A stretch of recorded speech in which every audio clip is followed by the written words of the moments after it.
Anyone po, another more question po, kung ano pong gusto ninyong malaman, andyan po si Sir Eddie. Wala pa si Coach Danny dito. Wala po si Coach Danny, wala si Coach... Nandito, tawagin mo sa Ma'am Ella. Yan, kung paano niya nagawa ng paraan makakuha ng share. Ma'am Ella, ayan, nandito ka na. Sabi ko kasi mag-testimony siya eh. Ma'am Ella? Ikaw. Unmute po, Ma'am Ella.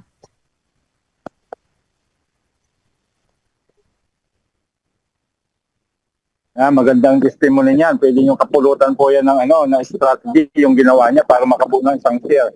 From Hong Kong po yan, si Ma'am Ella. Ma'am Ella? Pwede siya magsalita. Baka nagtatrabaho sa Hong Kong eh. Nasa work pa kasi yan. Pag mga ganitong oras, busy po yan. Ako madaling araw na ako natutulog. Yan, Ma'am Ella. Share po. Hello po. Hello po, ma'am. Ma'am Ella, Share po ninyo yung... ikwento mo kung paano ka nakabuo ng share ng 2.5. Kwento mo dito. Baka sakaling magawan din nila ng paraan na makakuha sila isang share bago matapos ang June.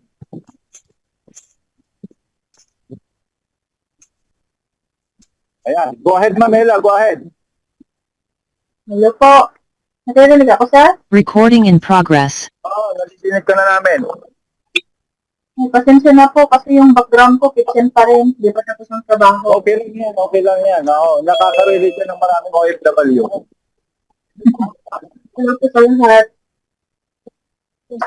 Ano ba ka? Sige na, ma'am. Kwento mo na kung paano ka ng isang 2.5.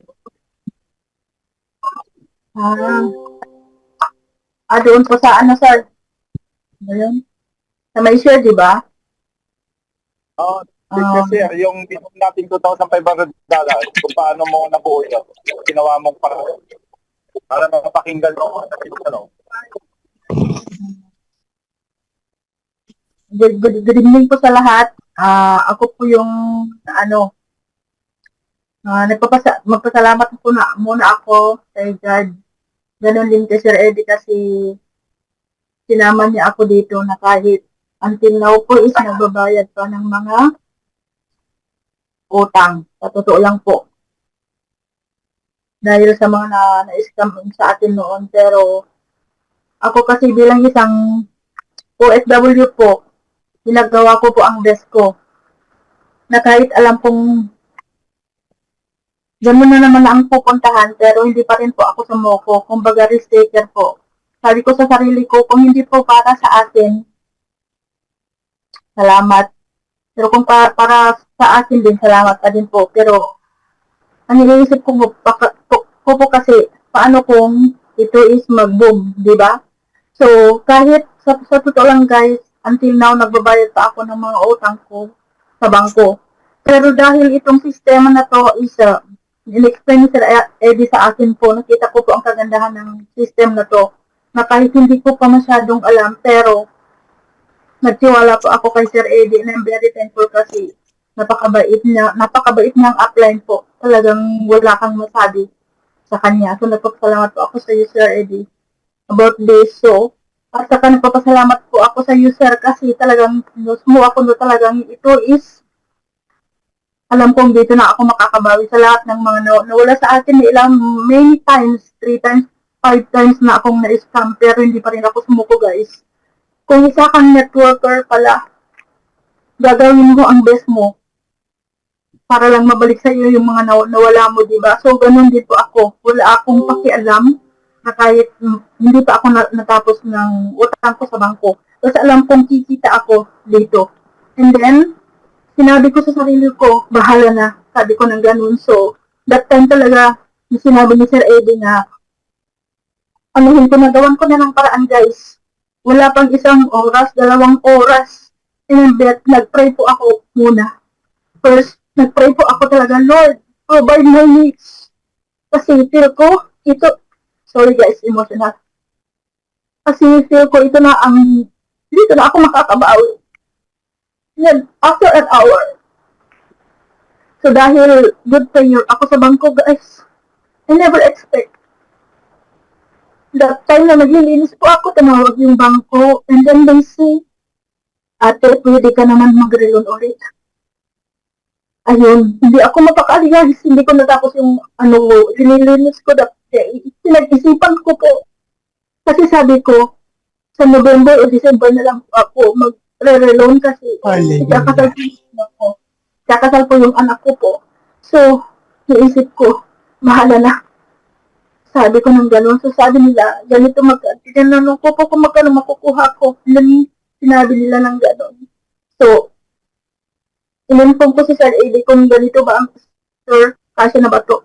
And then, Sir AD say, is okay. And then, ilagaturuan kita kung paano. Sabi nila gano'n. So, very thankful Sir AD. Kasi hindi talaga guys po sa akin. So, hindi na ako nagdalawang isip guys. So, pag ikaw ay gusto mo kumita, huwag mong isipin yung nawala sa'yo. Isipin mo yung magiging resulta.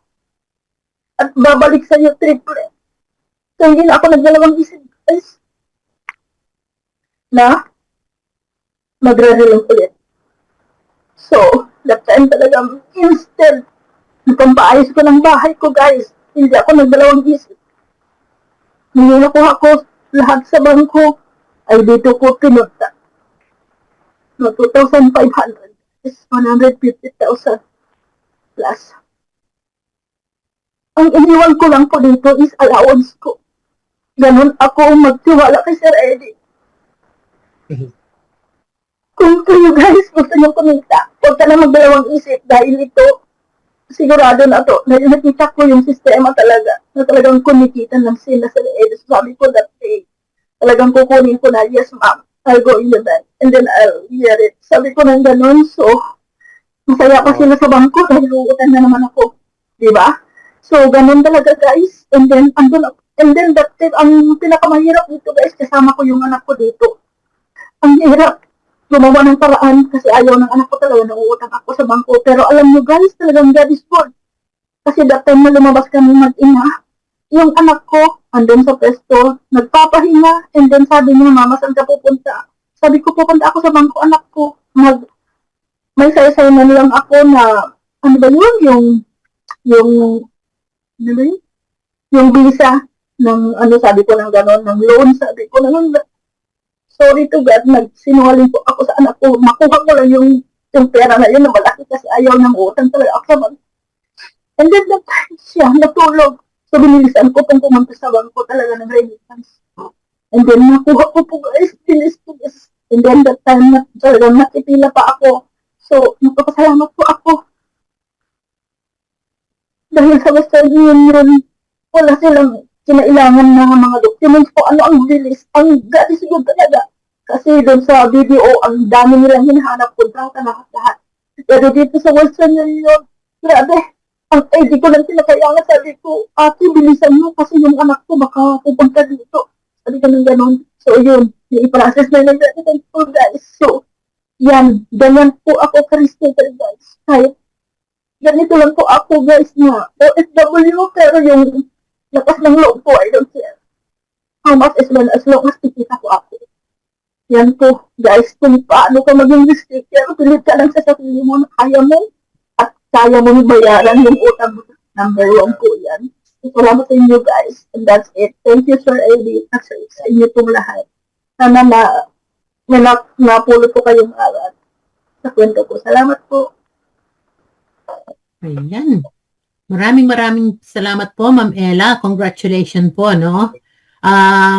You will be one of the person na talagang bumagsak pero tumayo po kayo. Congratulations po.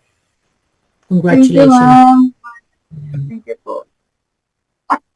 Yan po yung meron po kasabihan talaga na kung talagang gusto po natin gawin, gagawin po natin. Pero yung pong iba, as I said, katulad na nasabi nga po ng mga leaders, spend the ilagay yung kaya po ninyo at saka yung goal po ninyo. Kung meron po kayong goal, katulad ni Ma'am Ella, ang goal po niya, yun na nandun, sinabi po niya, talagang ginawa po niya. Yun po ang goal niya. Imagine po yung 2,500, ang income niya weekly basis po, siguro Ma'am Ella, mga $70 na ano, or yung weekly basis po. Para makita niyo po yung income ni Pamela, papakita ko na rin ho. Okay ha? Para Sige minsan po. na. Sige Okay. po. Congrats again po. Congratulations. You are so brave. Thank you, ma'am. Thank you po. You're welcome po. Ayan. So ito po yung hinati ko po yung 2.5 ni Ma'am Ella, isang 500 tsaka isang 2,000. Okay ho?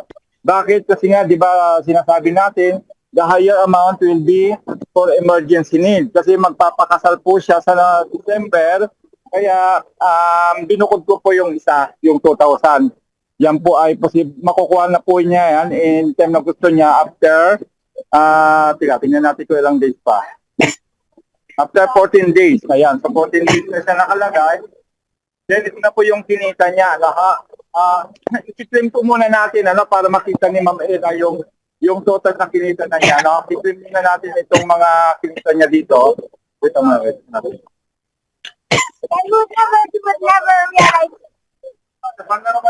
Ayan, claim po muna natin yung kinita ng 500. Withdraw.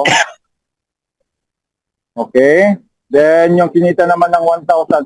Pero meron na po sa baba, Ma'am Gula, may 159 na sa baba na nauna niyang kinita. Then, withdraw ulit yung kinita ng 2,000, 34.1. Wow, ang ganda nun. 1, withdraw. Okay, then, meron na po ako na withdraw sa taas. Ayan, nakita niyo po, 127. Yan, yes, i-refresh natin para ma-add pa po yung So, may 170.35. Then, idadagdag na po natin dun sa kinita niya. Yung kinita niya yung pangatlong account. Okay? Yung pangatlong account, 170.35. Deposit, 170.35. Ayan, ito na Ma'am Ella yung kinita ng 2.5 mo for the past 14 days, $330 na po. Congratulations. At, Congratulations. Congratulations, Ma'am Ella. Grabe, bilib ako dito sa sa palaban nating OFW nito. Yun lang po. At ayan, malaki na po yung kinita niya. $330 na. Thank you, sir.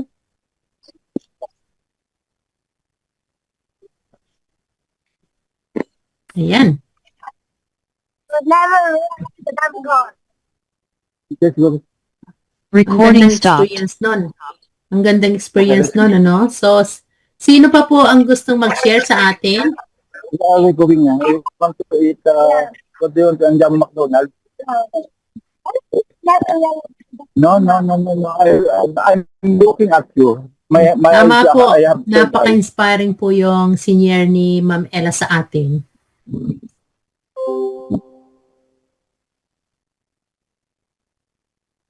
Anyone pa po?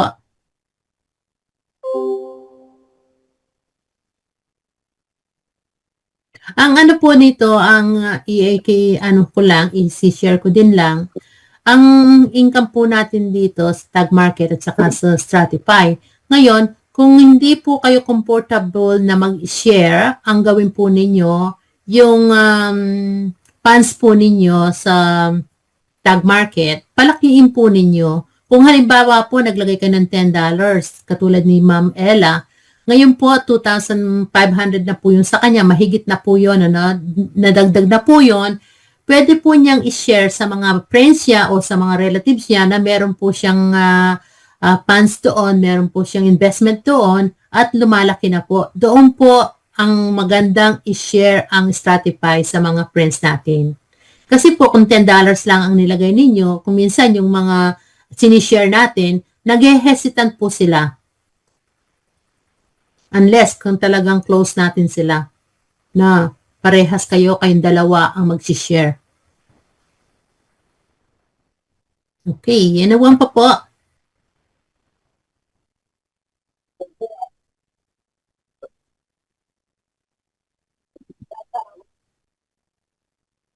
Wait lang. Pamilyar na si Ma'am Imelda, pamilyar na rin sa akin. Yeah, brother, that's your thing. Siguro naman pag wala ng question, siguro naman ay naintindihan na nila. Ang dami na nating binigay na mga na mga strategies o yung mga paraan para kumita ng bukod sa trading money nila, profit sharing that commission, then sa share na pinakita ni Ma'am Ella. I hope na nakuha na po nila yun, Ma'am Ma'am Bulo. Yan Kaya po. siguro Tama po. ulit today. Antay lang po ulit tayo ng susunod na webinar. Kasi marami po kami talaga isi-share sa inyo, tuturo ng mga naranasan na namin at gusto namin na maranasan nyo rin. Kaya kami nag-i-eager na mag-webinar halos everyday na ngayon dahil gusto namin lahat tayo ay makinabang dito sa napakagandang platform. Okay po. Ma'am Bulo, thank you again, Ma'am Bulo. At salamat Anytime at po. lagi nandiyan ka, anytime. Okay po, thank Yan you po. po. At see you again next time. Bye-bye po. Okay po, Bye-bye. maraming salamat po sa pag-stay ninyo, 28 participant. Ayan, mga family ni Sir Eddie. 28 participant pa po at nag-stay kayo at naliwanagan po ninyo, lalo na yung mga iba na bagong nag-join lang po at marami pa silang question, Again, i-clarify ko po talaga na kung meron po kayong kailangan o kung meron po kayong tanong, we are available po si Sir Eddie, ako po, anytime na gusto niyo yung patulong, nandito rin po ako na pwede ko kayong tulungan. Okay? Sige po, maraming salamat po. Good night, everyone. And thank you din po sa inyong lahat, Ma'am Lynn, sa inyo din po lahat na nandito ngayon. Siguro kung meron po tayong webinar bukas, come and join ulit. At least, lalo po nating maintindihan and bring a guest or bring a friend para po makashare din sila at makita din po nila itong magandang business natin. Okay, good night po. And maraming salamat po. Sir Eddie, pwede na po. Okay po, good night po. God bless. Good night. God bless.